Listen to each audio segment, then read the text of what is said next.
যাক বাংলাদেশ এশিয়া কাপের টপ 4-এ যেতে পেরেছে। অন্তত যেই চিন্তাগুলো, যে ভাবনাগুলো, যেই ইস্যুস গুলো আসলে আমরা স্ট্যাটিস্টিক্যালি এই মুহূর্তে আলোচনা করতে যাচ্ছি, বাংলাদেশ দল এই ম্যাচের আগেই টপ 4-এ, এরকম একটা ট্যাগলাইনে আমি আলোচনা করছি। মানে কোন জায়গা থেকে আসলে আমার এই কারণটা মনে হলো, কয়েকটা প্রেক্ষাপট রয়েছে এবং সেই কারণটা আপনাদের সামনে খোলাসা করলে আপনারা যারা টেনশনে রয়েছেন সেই টেনশনটা অনেকটা দূরীভূত হবে। ম্যাচ শেষে নিশ্চিতভাবেই সবাই স্মিত হাসিতে নিজেদের সান্ত্বনা দিতে পারবেন যে যাক বাংলাদেশ এশিয়া কাপের টপ 4-এ যেতে পেরেছে। অন্তত যেই চিন্তাগুলো, যে ভাবনাগুলো, যেই ইস্যুস গুলো আসলে আমরা স্ট্যাটিস্টিক্যালি এই মুহূর্তে আলোচনা করতে যাচ্ছি।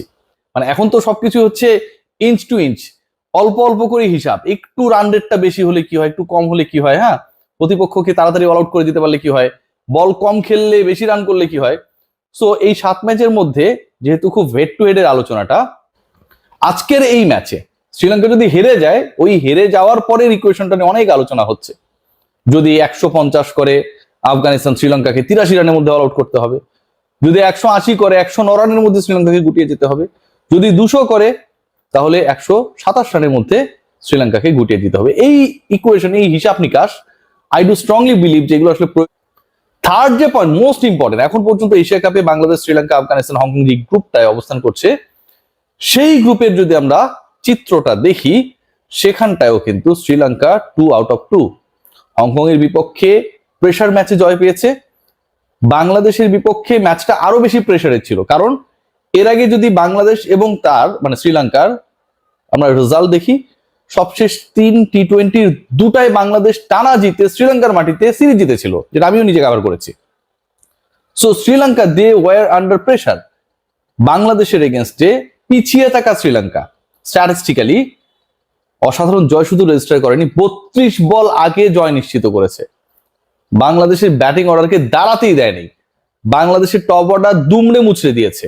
আফগানিস্তান দলটা যেই ধরনের কথাবার্তা বলে এসেছিল, যেই ধরনের বক্তব্য বিভিন্ন গণমাধ্যমে তাদের বড় বড় ক্রিকেটারদের কাছ থেকে আমরা পেয়েছিলাম, like they are the second best team in the Asia, ultimate পারফরমেন্সের জায়গায় কিন্তু সেটার আমরা কোনো রিফ্লেকশন দেখিনি। বাংলাদেশের বিপক্ষে ম্যাচটায় আফগানিস্তান আরো বড় ব্যবধানে হারতে পারতো যদি মুস্তাফিজ রান আউটটা করতে পারতেন, অথবা বাংলাদেশ যেভাবে শুরু করেছিল শেষটাও সেরকম করতে পারলে 8 রানের ব্যবধানটা 28 হতে পারতো, 38 হতে পারতো। বাংলাদেশ অন্তত আরো 25 থেকে 30 রান তো কম করেছে, এটা নিয়ে তো কোনো আলোচনা নেই। পরের দিকে ব্যাটারদের খুব ডিফিকাল্ট হয়ে যাচ্ছিল সিচুয়েশন, এটা বলার তো সুযোগ নেই, কারণ আফগানিস্তানের পরের দিকের ব্যাটাররাই রান করেছে, আর বাংলাদেশের পরের দিকের ব্যাটার জাকের রান না করতে পারলেও সোহান তো করেছে। সো বাংলাদেশ এমন একটা সিচুয়েশন ক্রিয়েট করেছিল, যে সিচুয়েশনটা আসলে বাংলাদেশ ধরে রাখতে পারে নাই। আফগানিস্তান এবং শ্রীলঙ্কা মুখোমুখি হওয়ার আগে কিছু ভয়ঙ্কর তথ্য রয়েছে, যেই তথ্যগুলো আসলে আপনাকে আমাকে কিছুটা বিচলিত করবে। দেখুন, জিম্বাবুয়ের এগেনস্টে শ্রীলঙ্কা 80 রানসের মধ্যে প্যাক হয়ে গেছে, খুব রিসেন্ট পাস্টের ঘটনা।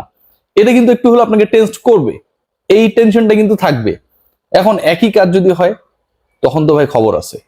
আলটিমেটলি এই ম্যাচে বাংলাদেশের সবার দৃষ্টি থাকবে। আমি ড্যাম শিওর শ্রীলঙ্কান সাপোর্টাররা যতটা আগ্রহ নিয়ে এই ম্যাচ দেখবে, আফগান সাপোর্টাররা, প্রচুর আফগান রয়েছে ইউএইতে, যতটা আগ্রহ নিয়ে এই খেলাটা দেখবে, বাঙালিদের আমাদের আগ্রহের জায়গাটা তার চেয়েও বেশি।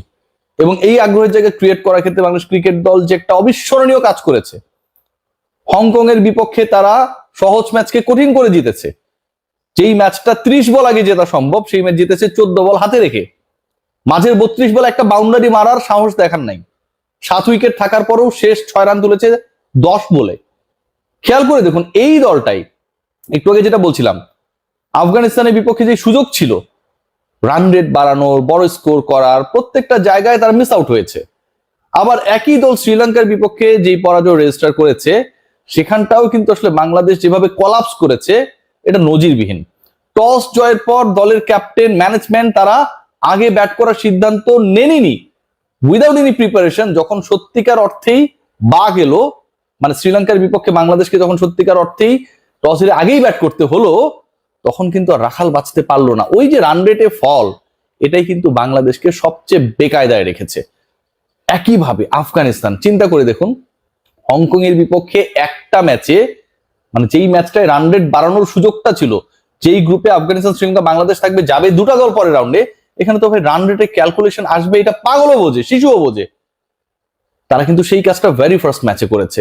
প্রথমে টস জিতে ব্যাট করেছে, একই মাঠে বাংলাদেশ, যেটা করে নাই। 188 রান করেছে, 94 রানে হচ্ছে হংকংকে